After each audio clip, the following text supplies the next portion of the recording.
आप देश हित के मुद्दों पर ओछी राजनीति करते रहे जो पिछले 2-3 दिन से हो रही है, और आप सोचें कि विपक्ष चुप रहेगा।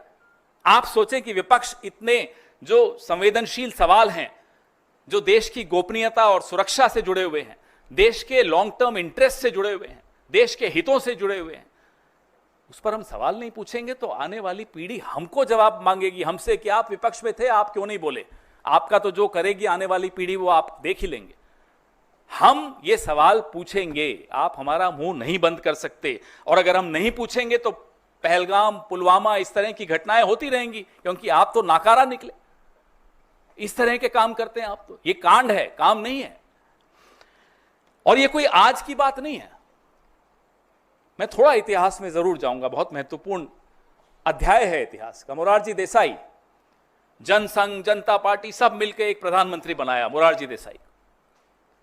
मोरारजी देसाई ने, और ये रिकॉर्डेड हिस्ट्री है, कोई हवाबाजी व्हाट्सएप यूनिवर्सिटी और ये आईटी वाली ट्रोल नहीं है, रिकॉर्डेड हिस्ट्री है। मोरारजी देसाई ने फोन उठाकर जनरल जियाउल हक को कहा कि हमें राव वालों ने बताया है काहुता में आपका न्यूक्लियर क्या तैयारी चल रही है। पूरे डिटेल रॉ के हमारे जो इंफ्रास्ट्रक्चर था पाकिस्तान में, जो हमारे कैंप्स, वो सारा बता दिया उनको।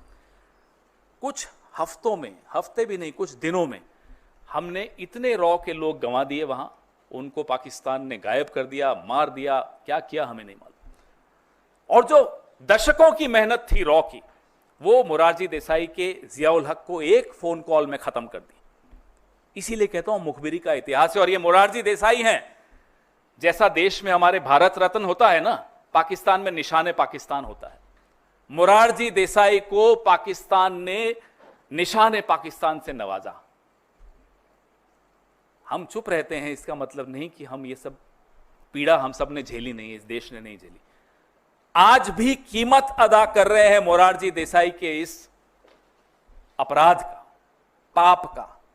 ये पाप की श्रेणी में आता है जो मोरारजी देसाई ने किया, और ये पाप की श्रेणी में आता है जो एस जयशंकर ने किया, और ये पाप की श्रेणी में आता है जो प्रधानमंत्री की चुप्पी है, जो जयशंकर की चुप्पी है चीन और अमेरिका को लेकर। इससे बड़ा पाप इस देश में किसी सरकार ने, किसी विदेश मंत्री ने, किसी प्रधानमंत्री ने नहीं किया, जो मोरारजी देसाई ने किया, जो नरेंद्र मोदी ने किया, और जो एस जयशंकर अभी कर रहे हैं इस देश के साथ।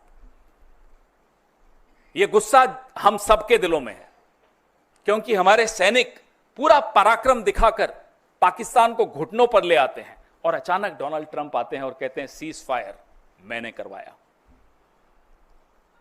टेलीविजन चैनल्स हम सबको में जोश भरते हैं कि इस्लामाबाद कब्जे में आ रहा है, कराची पे हमला हो गया है। बीच में डोनाल्ड ट्रंप आते हैं, बैठ जाइए, हो गया सीज फायर, और मोदी चुप। सिंदूर से सौदा मंजूर नहीं है, देश के प्रति गद्दारी मंजूर नहीं है। वो कोई हो, किसी भी पद पर बैठा हो, देश के प्रति गद्दारी अगर करेगा तो हम सवाल पूछेंगे और जनता उसको जवाब देगी।